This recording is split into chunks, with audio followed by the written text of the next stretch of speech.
Chelsea's diary. Chelsea Zacker's diary. So I am being naughty and I am driving, so I'm not going to be fully attentive to my phone and be staring at it, but a lot of times when I'm in my car, I get really intense in my thoughts. So I wanted to speak about some things that are on my mind, and it's been a bit since I made a video. Okay, so I've been doing a lot of tarot readings this week and just some inner soul searching, the things that we go through life. We're constantly, we're on this path and we're constantly learning and discovering new things about ourselves. I feel like that's what our experience on earth is all about. So right now we are dealing with the moon is in Leo and the sun is in Aquarius right now, and they're conjunct each other, so they're in conjunction. And so there can be a lot of effects for me personally, my moon sign is actually in Cancer and my sun sign is in Leo, so it's kind of like this weird thing going on right now. But I've been feeling, oh no, there's an accident, something's going on.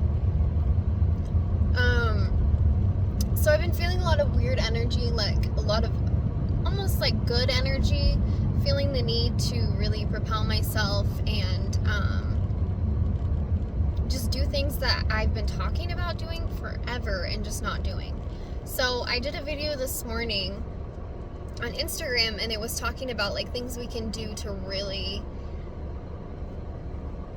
make a change, because I feel like we get stuck, and especially me, and I've been having this conversation with a lot of people about what we can do to actually make a difference in the world. It feels like there's so much going on. We do this research on the medical side of things and the thing that's going on in the world. I'm not going to say it because it starts an algorithm, and then but there's all this stuff going on in the world and all these things that we're finding out, that I want to say some of them because I think some people are not fully aware of certain things, and it's taken me a while. When I was a first-time mom 10 years ago, I started getting into the research of vaccinations, and so that was where I first started. And I had a friend who told me, this is just the beginning. There's like a huge rabbit hole, and it can be very daunting when you first go down it. You start doing this research about vaccines and what's in them, and all these people who have had vaccination reactions and adverse reactions and all these things, and how completely saddening it is that we are injecting our newborn babies with these chemicals. And so for me, I started doing that research, but I didn't act on it. And so then I put that guilt on myself later when my kids were older, when I actually did more research. And then I remember one time crying about it because I'm like, I injected my kids with all of this poison, and I should have done more research. I should have, and so there's a lot of guilt in the past. And that's kind of what I wanted to talk about too today, is there's so much guilt in the past. But going back to all these things that we're learning, so vaccinations, then we start learning that what's in our food, okay?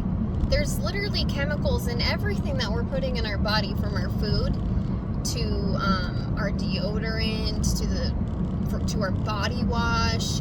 And then what gets really upsetting? Then you start making these choices to make changes, and then guess what? You find out that on top of there being all this shit in our food and or whatever else, you try to make these changes and you switch to these organic brands. Well, then these organic brands are actually just changing the labels on their food so that you will buy them. They're using these words like organic, but there's actually, what organic really means in certain terms in some food is that they're able to call it organic, but there's all these different things that they can still put in it, even if it is called organic. So, and then there's these companies, these bigger companies like General Mills, that they're buying out Annie's, who is a organic company. And Organic Mills has a bunch of shit in their food.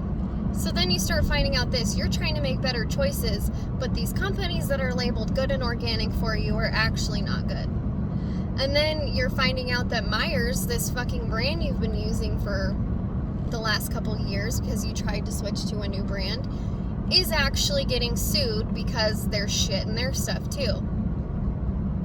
It's super disheartening.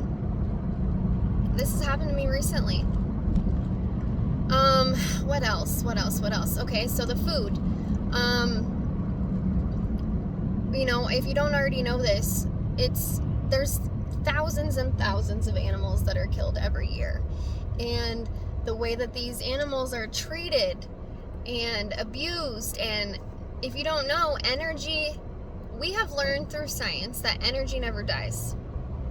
In some form of a way, energy continues on. So what do you think happens when we're abusing these animals, putting them in these factory farms, putting them in these small spaces, they're not allowed outside,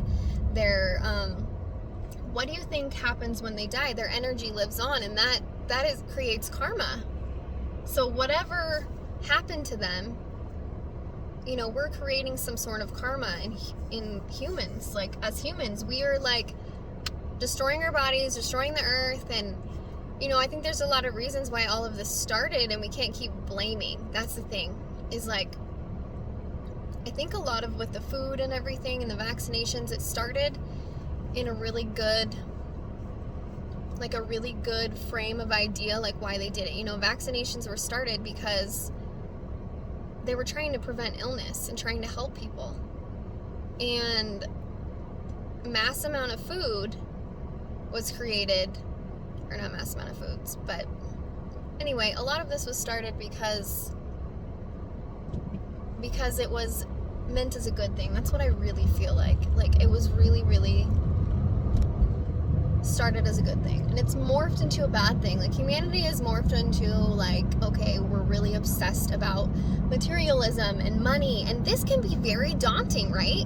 All of this information that I'm telling you right now can feel really heavy, and that's why I kind of wanted to go through some of it. I feel like it's important to know. I feel like it's important to know what's happening. But do I need to dig down these rabbit holes and really, yeah, it's good to research food. It's good to find out, okay, what's good for us.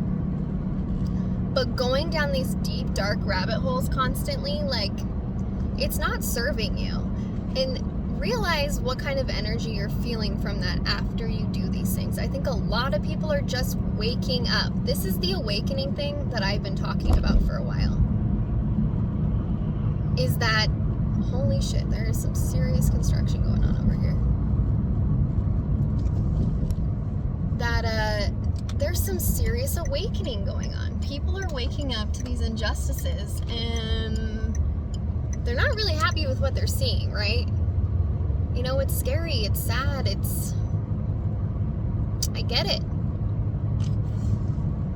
But if we get too caught up in it, if we get too crazy about it, letting it control us, letting it control our daily life, there's nothing we can do to change it then. Okay, so how do we change this? How do we make a fucking difference? Okay, I kind of touched on it this morning in my one video, so this might be a repeat for some of you if you saw that video. But we need to take back our power, and I say this a lot in my videos. What does that fucking mean? What does that mean? Taking back our power. Okay, we are all connected consciously. We are all connected. So, if we are all connected, that means our inner struggle becomes our outer struggle.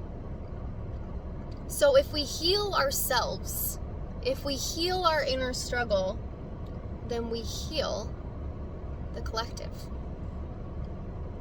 So it's so important right now to focus on how you can heal yourself, how you can heal your struggles that you're going through in your lifetime. That's what it is. That's how we regain our power, okay? So what have you been thinking about doing forever, but you just don't do it? Because it's not the time, and maybe I'll do it on Monday, or I'm going to start it as my New Year's resolution, and then, you don't do it, and then you're like, well, I'll do it next week. No. It's time. This moon right now is propelling us to do things now. The universe universe is pushing us right now. And so if you're feeling like, oh, the world's falling apart and this is all happening and I can't handle this, it's like, no, that's happening for a reason. It's not happening to you, it's happening for you. Everything that is happening in the world right now is doing so in a way that we can evolve, so that consciousness can evolve. We are in the age of Aquarius, and I've talked about this too.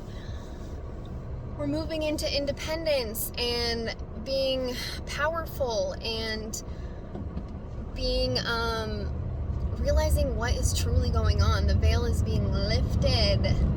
That means we're seeing things that we've never seen before. We're realizing truths that we've never known before. And if this is all dumped on you at once, I can totally understand it's hard, because I've been down this path for 10 years. And if that shit was all dumped on me at once, whew, I don't know that I could handle it. Like, being honest, like, I would probably go down a deep dark hole. Like, it would be so hard. So start making those changes for yourself. Make those changes that you know that you need. Okay?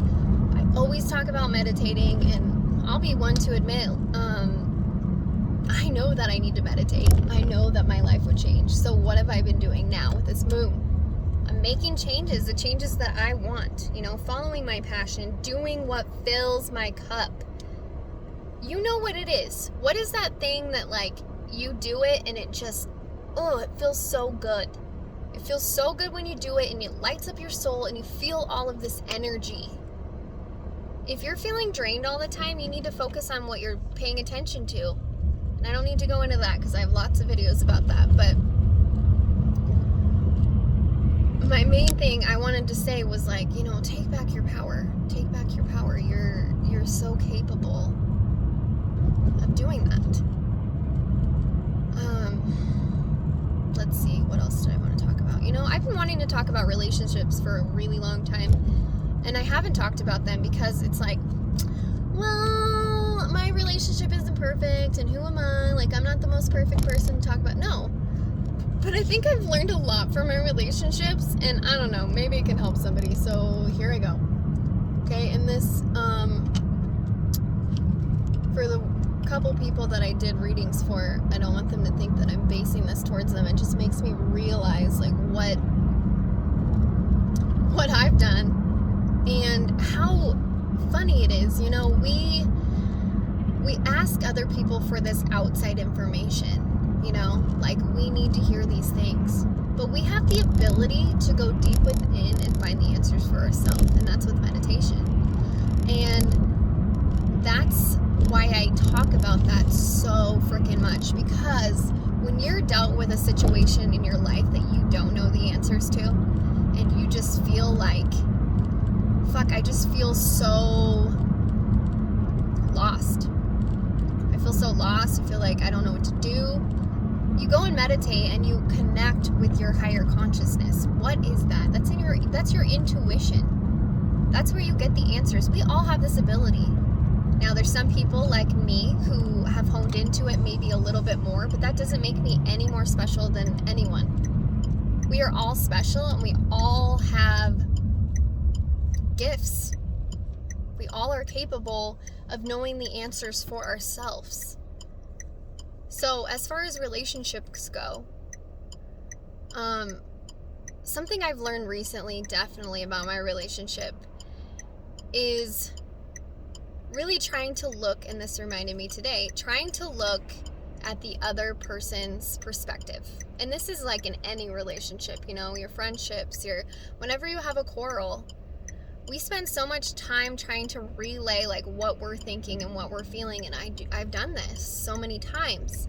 And so then the other person does the same thing, and they're just trying to relay what they're thinking and they're feeling. But we're not really getting anywhere with this, right?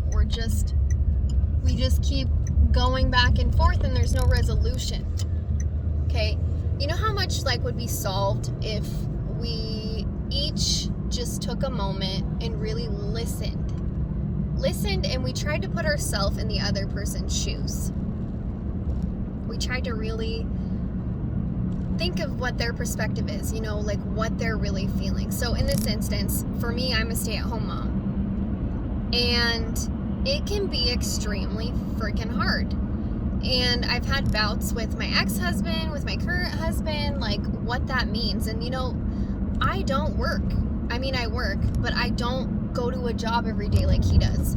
So he has a perspective of what I do, and I have a perspective of what he does. And they're completely different. And we're not, you know, we don't fully know or understand each other when it comes to that. And so sometimes just like taking a back seat and like just realizing where they're coming from and listen. Because what you give out is what you receive. So if you take a moment and you listen and you try to really, really understand, what do you think the person's going to do for you? They're going to do the same thing. They're going to try to listen and understand where you're coming from. And when we think about relationships, you know, like with a spouse, it's a partnership. What is a partnership? A partnership is when you work together, right? So if your partnership, you feel like the other person isn't working with you, you probably need to have a conversation about that. You probably need to figure out, is this person actually like good for me? Are they, you know, am I growing from this relationship, or am I going backwards? Am I able to be myself in this relationship, or do I feel like I cannot express myself and I can't be myself? If you're feeling that way, then you got to start questioning your relationship. And of course we have wounds. You know, I have wounds in my life, in my past, you know, that have made me question my relationships. And we have to recognize when we're using a wound and when it's actual logic. And when you're able to meditate, you can decipher what is what. And you can decide, okay. And so sometimes before having conversations, before jumping into a conversation, and I'm guilty of this, you gotta step back and meditate and really logically sort through everything in your mind, you know? Get that chatter out, get that rage out, get those emotions out, and get kind of logical and get on that neutral playing field where you can actually have a conversation with somebody.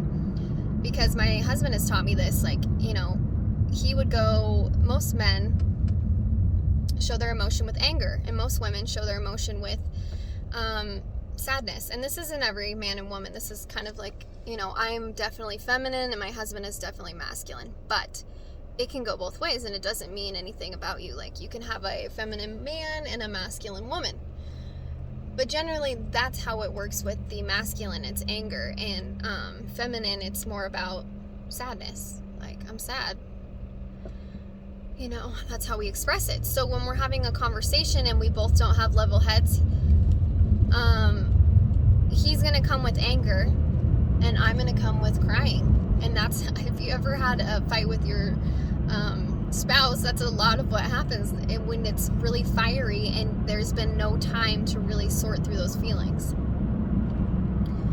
So it's really important to do that. I think, feel like the perspective of the other, and just having an open mind to what that other person is saying. And sometimes you need to take some time and let the other person have space. I never knew what that was. Like, what the hell's space? For me, I've always been the person like, oh, let's just talk now. I want to talk now. I want to figure this out. I want to solve this now. And it's like, no, when you try to force it and try to force solving it, it doesn't solve it. You just create all these emotions and this turmoil, and it does not work well. So that's what I wanted to say about relationships, and I'm sure I have more, but that was kind of something that I thought about today, because I've definitely been there. Being in relationships is hard. It's like a very much give and take, and I know we hear that a lot, but it's so true, and you have to like put in this effort. Relationships and monogamy is not something that is always easy. Tribalistically, that's not where we came from. You know, if you think we came from monkeys, and you think that we came from whatever you believe, but they actually say that our DNA is very close resembling I think it's the bonobo monkey, and they do not have monogamous relationships. And even when we came from tribal times, we did not practice monogamy. Everyone in the tribe had sex with everybody, and then like the father was everybody. So that's why the saying goes, like, it takes a tribe, it takes a village to take care of a child, because that's actually what we used to do. Is we actually used to have tribes and villages that would take care of our families and our kids. We would do it together as a team, and I feel like sometimes that's why it's so daunting when we're in this pair relationship system, because we're just not. That's not where we came from. It doesn't mean that we can't evolve to like what these monogamous relationships are. It just means we have to be more aware of where we come from, and be more observant, of where we came from. So, with that, just know that, like I said, you are capable of making changes in your life. You just have to decide and set out a plan to what exactly that means. What that means for you, and how you can do it. Set out a real life plan, Get organized. That is, if I could tell my past self that, it would be get fucking organized. You can achieve so much if you're organized. I'm learning that this week so much. And do things for yourself. Especially you moms. We don't do enough stuff for ourselves because we feel guilty. It's like our husbands are working and we're staying at home. And so we're like, oh, we're not bringing in money, or maybe you are, but you're just doing enough to pay extra bills or whatever. So you don't feel like you deserve to go treat yourself or to do. And I don't mean just buy useless shit, because we have become a society where we use things and stuff to make us feel better. I'm not talking about going and buying things. I'm talking about going and being alone somewhere and being able to read that book that you want to read, or going and getting your nails done or something. I know that's kind of more materialistic, but taking care of your skin, going and getting a facial. I did that for the first time. I'm freaking 32 and I've never had a facial before. That's not okay. I just had one last week and it was amazing. But doing those things that make you feel whole. Because if you're not whole and then you try to take care of children, you try to, take care of your family, and it's not going to work. It's not going to work. You have to have those times and those moments for yourself. So, with that, I'm going to leave it there, and I hope that you guys are having a beautiful day. Try not to focus on everything crazy that's going on in the world. Focus on the crazy that's going on inside of you and solve that first, and that's what will change the world. I love you guys. I hope you're doing well. Have a beautiful day.